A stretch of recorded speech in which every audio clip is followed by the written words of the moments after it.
gentlemen. Uh-oh. It's time for the Early Bird Special. Bringing you the best stories from the world of sports and sports entertainment. Now, here are your hosts, Sparky and Burdick. Well, welcome back to the Early Bird Special. I'm Sparky, and here's my boy Burdick over here. We are doing something a little bit different since, fantasy football is pretty much almost over with a lot of us. Burdick. Don't you start, okay? I was having a good fucking year. And of course, the one guy I played is the only guy who scored more than me. That's how it fucking works every damn year. Of course. Well, if you've been a listener of our show, our podcast since we started, we've got a big heart for the Well Comedy Club. Anything with local comedy, local comedians. We've had our buddy Dan Betts on the show in the past. And this round, we wanted to welcome Anthony Jauregui, which is the main host for the PreGame Show, which I believe is on Thursday nights, 7 p.m. Yes, sir. Every Thursday. So if you haven't heard, the Well Comedy Club is our own local gym, our local, it's a comedy spot. And if you haven't been there, we've been giving away tickets for years. So I don't know what the hell you're waiting on, but it's over at 7401 White Lane. And you can check out their calendar, upcoming shows right there at thewellcomedyclub.com. But we got to talk about some of those, Spark, real quick, because they had Uncle Laser here the other day. You got Dante from Last Comic Standing coming. You got the twins, Allie and Kelly, coming. Those two are hilarious, dude. Like, the Well is probably the closest thing to the Laugh Factory Bakersfield has. I love the fact that we have it, and it is really starting to pick up. And that's because of our listeners and because everybody actually going to these things like the PreGame Show, which we'll get into a little bit later. Sorry, didn't mean to cut you off, Sparky. But we had to name drop a handful of them, brother. Like, Uncle Laser was fucking hilarious. I love that guy. Did you go to that show? Sorry to interrupt. Did you go to that show? I did. I got to catch it right after main event on Saturday, which was fantastic. A buddy of mine was there as well with his dad. Got to get a couple pictures in. I didn't actually get to meet him, unfortunately. Right. But it was a great show. He's fantastic. Yeah, he's fun. He was fun. It was a good time. Well, I know Dante, the comic, is coming this Friday night. And a show that I'm looking forward to is Saturday, where the Comedy Store Takeover is happening. I know we're looking at... David May and Nathaniel Webb, I believe, is the host of that Saturday night show, which will have tickets to give away. If you follow us on Instagram or any social media, YouTube, we'll have some tickets to give away for both shows, Friday and Saturday night. But let's dive right in, Anthony. You started stand-up comedy, in 2021? Yeah, I started in 2021, right about maybe 2 weeks after Dan Betts started hosting open mic comedy nights there every Thursday.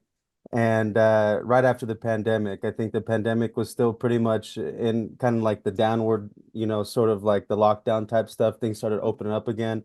And Dan Betts started hosting mics there. And I went out to one, and the second one I went to, I signed my name up, and ever since then, I've been hooked.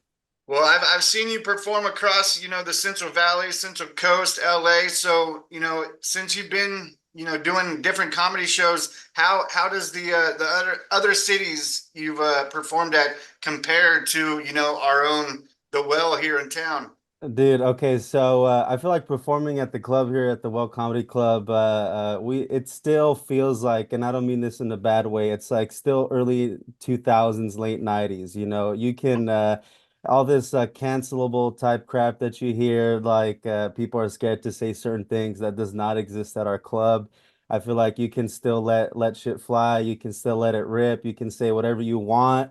And, some things may catch people off guard. You may use certain words, may talk about certain topics that may make people uncomfortable. But generally speaking, I feel like you can say whatever the fuck you want. Like Uncle Laser, if you were there for that fool let it rip. Like, and he, is a really dirty comic. And I think a lot of people in the Central Valley, more specifically Bakersfield, like, dirty type stuff, like don't mind certain types of things. But in these other cities, like I perform in San Luis Obispo sometimes, or like LA, you say certain words, talk about certain things, and they're just like, whoa, we don't do that here, bro. I don't know where you're from. I actually did a show in Los Osos, California, which is just near Morro Bay. And the first thing I do, like the first thing the booker says to me when I get there is he's like, "Oh, you're from Bakersfield? We don't want to hear any of that Republican shit here, okay, bro?" And I'm like, dude, I'm like, you haven't even met me yet. Like, Yeah. you're gonna hear Spanish coming out of my mouth, if anything. Like, like, there's definitely a bad rap. I used to have a joke that I do that was like basically like, yeah, I'm from Bakersfield, chill out, guys. I don't have a weapon on me. I don't have any meth, chill out. And I think you go up and down the Central Valley, and the only negative sort of thing you get is people maybe feeling a little like, oh, you're from Bakersfield, we're from up north, SA, like it's a little gang Oh type God. stuff. It feels like I might be reading into that because I'm Latino, but Yeah. but I feel like in Bakersfield you can let shit fly, you can let it rip, but in other cities you got to be a little more conservative speaking in terms of like the topics you talk about, not necessarily, liberal, conservative, that type of thing, but you got to be, you can't say like I don't know, can you say retarded, something like that? Like, but you could say that here, and Yeah. people are generally like, ah, ha, ha, yeah, you're just joking. But other places are like, no, wait, we can't talk about that here. What are you doing? Get out of here, So I love performing in Bakersfield because there's a lot more freedom in what you can talk about and I what you mean, can that's say. what I like about comedy. There's not supposed to be that line in the road where, usually where you cross it is the best comedy, you know what I mean? But Hmm. I know recently, probably a couple months, I know comedian Shane Gillis took a shot at Bakersfield and on a Yeah, Hot Ones episode. And now yeah. every time I, give away comedy tickets, they're all like, oh, is it going to be a bad show? Because, some people in Bakersfield don't know how to act right when they're at events. I went to I believe it was the Kevin Hart show Hmm. a couple months back, and of course, drunk idiot up in the back, you know. But comedians that deal with those hecklers, usually know how to bounce them off and make a joke out of it. So I don't know. I've been to the well probably 20, 30 different times, and I've always had a good time. I'm a big fan of the food as well, but you can't tell I got a big belly. So anytime I I can can get tell. anytime I can get wings and a beer, I'm always happy. So, Me uh, too. I mean, besides that, I know you took over the open mic show here in October. So, what's the difference between your spin with the pregame show, or compared to the old open mic show? I think the main difference is the host. I mean, I love Dan. Dan's a good friend of mine. He's a club owner as well. I knew him first as a comic before he became the club owner. Now he's technically my boss because I'm one of the managers at the club. But I feel like the way Dan hosts and the way I host is just a little different, I have a background. I had an open mic on Sundays at the club that was called Try It Out Open Mic that has since ended. But that mic was specifically tailored to comedians coming out and trying out material for the first time, trying out stand-up for the first time.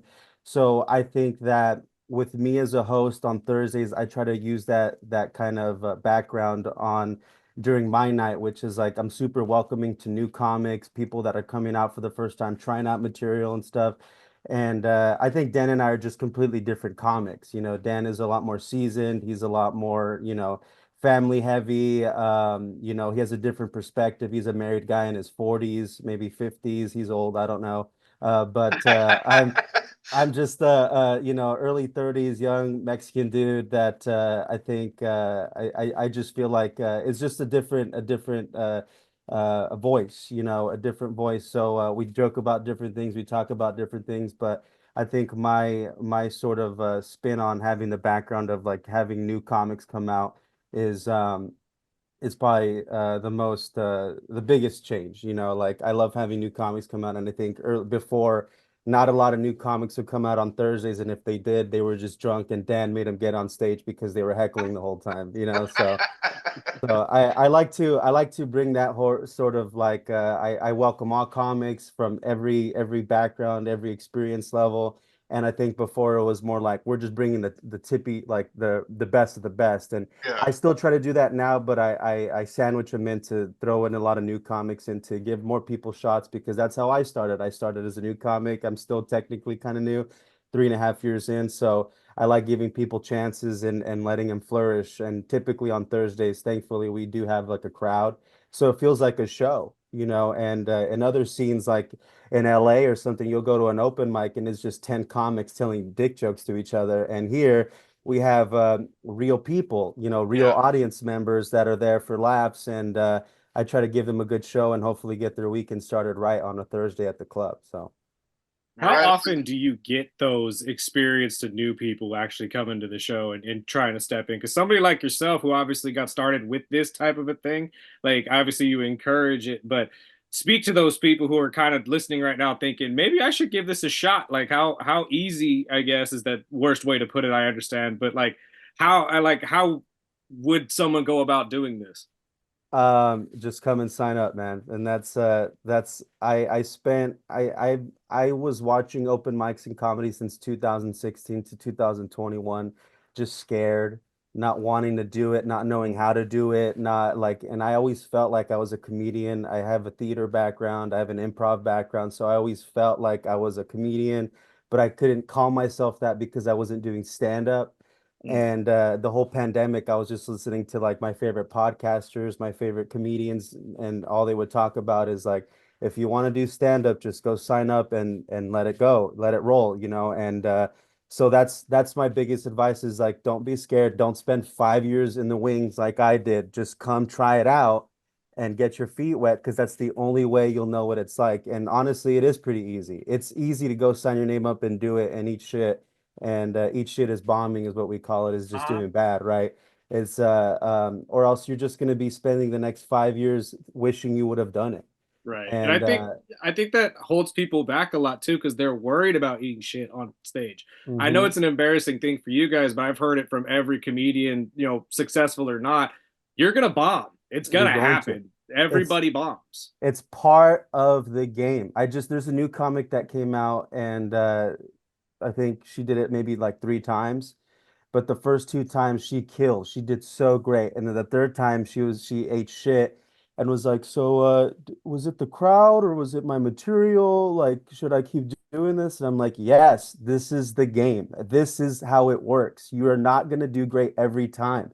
No matter how good you think you are. There's always going to be a situation where you don't do well." And there's going to be people that don't like your stuff, and that's okay. You just got to keep going out because eventually the ratio turns from killing 100% of the time to 50% of the time to 20% of the time to 80% of it just fluctuates each day by day, week by week. So the more you get the stats, and the way you get those stats is by continuing to go and not stopping. And that's my biggest advice is just sign up, and then if you like it, don't stop. You got to keep doing it and know what it's like to bomb and know that feeling, because if you don't, you're just going to be sitting down wishing you would have done it like I was. Yeah, I've heard a lot from a lot of comedians that, the open mics, what was their first step into comedy. And, we'll go back to Betts when I first met Dan. He was doing little shows over at the Rocket Shop Yeah. Cafe Hmm. before the well was open.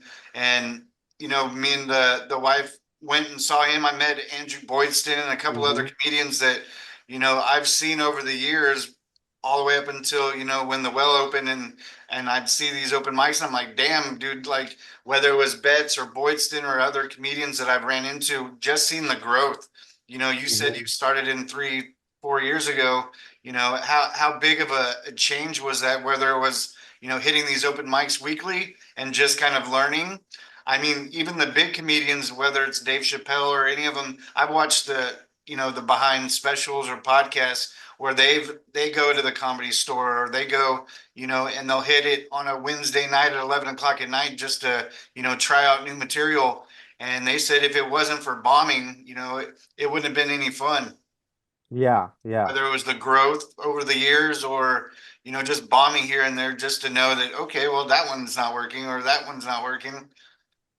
You kind of learn how to deal with that sort of stuff when stuff bombs, when stuff doesn't work, in terms of growth. I have a writing background as well, so I remember just like I used to write plays in college at CSUB. I'd write a play, and then the next year I'd go back and read it, and I was like, "What the fuck is this dog shit? Like, what was I think? This is stupid." And it's the same thing with comedy. Like, I look at my first year, and there's sets where I was like, "Man, I was doing great. I was killing it." And I go to year two and I go back to listen to year one stuff, and I was like, what the fuck was I thinking? That is not funny. That is gross. Like, and now at 3.5, 4 years in, I'm going back and looking at stuff I said a month ago, and I'm like, what the fuck was I thinking? It's like you're constantly like shedding skin and just shedding yourself and just kind of keeping the good parts of it and learning all these lessons about what works and what doesn't work and why things don't work. And so the growth is important, and the only way you get that growth is by continuing to do it and looking back and reflecting and changing things and not staying stagnant. So and the only way you do that again is just by continuing to do it and never stopping. So Right on. Well, I know you've had some standout moments over at the pregame show. Is there any unforgettable audience reactions, or a hilarious incident, or an unexpected reaction, or something that somebody that haven't been to the well yet? Because hopefully after this podcast, we'll have all the notes in for upcoming shows, especially these Thursday. This is every Thursday, right? every Thursday, yeah. And the show's at 7. So if somebody wants to sign up, would they just hit you up or hit up Tiffany, or how do the steps go? So the best way to sign up is honestly follow me on Instagram and then DM me, and because I post it a day on every Thursday, I say DM me if you want to get on the list. Or if you don't follow me, if you don't have Instagram, all that stuff, you can just show up to the club between 6 and 6:45, sign your name up on the list, and then you'll get thrown on to the entire show list by 7 o'clock. And I'm pretty much the curator of that. You don't need to hit anyone else up about Right that. on. But that's pretty much the main way to get on. All of his social media will be in the podcast notes. These are every Thursday. Shows at 7. If you want to go check it out before testing your comedian. Let's just go into. I have a couple more questions before we wrap it up, but the shows are every Thursday, 7 p.m. It's a free show. Like I said before, the food is awesome, and Tiffany would strangle me if I didn't mention, but they have holiday specials, their drinks. I know she saw what she sent me: the holiday lemon drop, the Frosty's treasure, the peppermint twist. There's a Grinch mimosa. So, Tiffany, I throw out the drinks so you don't have to choke me. But like I I said, want a it's Grinch every. mimosa. That sounds fantastic. I It'll turn personally your always shit go to green, the but wings or the burgers, man, because the wings and the burgers are awesome. But yeah.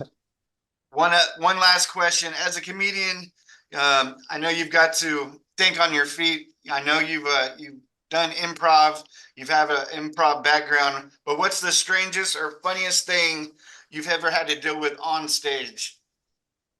Um, Man, strangest or funniest, there's a few.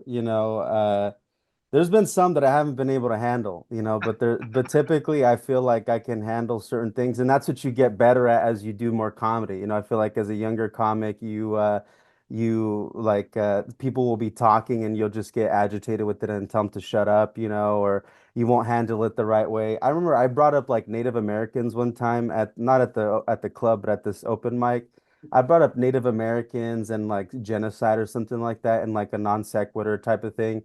And this dude got so angry with me and just stood up and started yelling shit at me, cussing me out, and he had to be like escorted out of the show. And it was so bizarre and so weird to me. And I was just like 2 years in, so I didn't know how to handle it. But now I'm at a point where if anyone is just interrupting me or yelling things out, I try to attack them with kindness instead of like, or like funny instead of just getting mad, because I feel like Yeah. if you get mad, you let them win.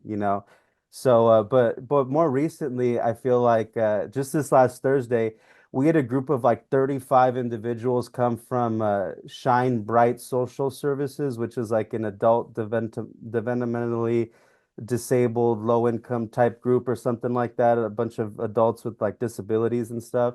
So the whole crowd was packed with a lot of individuals with like adult disabilities and stuff. So they were just yelling shit out throughout the whole show, just getting animated and stuff. And like I didn't get mad at it, but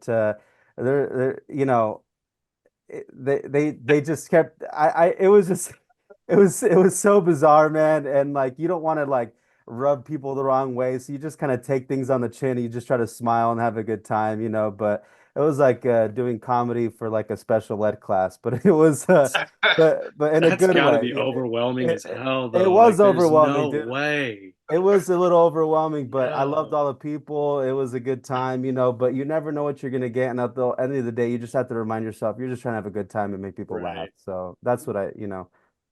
Real quick before we let you go, I know Spark kind of brought it up. We didn't really get to the answer. I do want to hear a little bit. I know we've talked a lot about how comedians can get involved with this, how they can sign up with you guys and be a part of the show. But speak to the person like me who just loves comedy and wants to go and actually watch the show.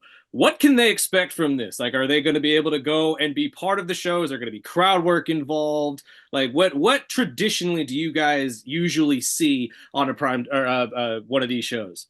So the pregame show, you will see what I try to introduce myself and tell everyone what the show is about as soon as they walk in the door. I'll go up to people's tables and tell them what the show is. And I'm basically say, hey, it's open mic night. But Mm-hmm. I make it as much of a show in that I stack the lineup with people that are very experienced and I sandwich in a lot of people that are newer. So you're gonna get comics that have been doing comedy for 15 years, like Andrew Boydston. You'll get a drop in from Daniel Betts, who's been doing it 10 years. You'll get a drop in from comics that are coming in from out of town that are just, that are up and coming, and just trying to work stuff out in front of a room. But you'll also get those comics that are coming up for the first time, have been doing it 6 weeks, have been doing it 2 months, and it's just a wide variety of different comedians. And like I've done open mics in Las Vegas at the Wise Guys Comedy Club. And in there, you'll get a lot of, there'll be 50 comedians on the list, and some of them are touring headliners. Some of them are opening at the big clubs over there, and some of them are going up for the first time. So if if you're just open to have a good time and not expecting everyone to do great and understand that it's an open mic in that people are trying stuff out, working stuff out, trying to be funny, you may get crowd worked. We make poke fun at you, we make poke fun at each other. It's all in good fun, and ultimately you're gonna get I like to say open mics are like a buffet. There's a bunch of different wide varieties of food, but sometimes you try the Jello and you're like, oh, that's shitty. I don't want any of that. So you just go and then you'll hopefully find the dishes you do like. You'll get servings of that, and you're like, I'm gonna go back for the orange chicken and mashed potatoes and garlic bread, like they do at that Jade Buffet on Ming Avenue. That's my favorite. But no, but it's a wide variety, man, and ultimately you're gonna have a good time because the lineup will be stacked with comedians of all experience levels, and ultimately it's better than going to watch a movie, and spending $80 on Better popcorn food. and yeah, $80 on popcorn and a fucking icy. Yeah. So Well, yeah, we that's appreciate it, Anthony. Everybody, check out the podcast notes, all his Instagram. And if you want to step up and try this open mic, feel free. Just let him know.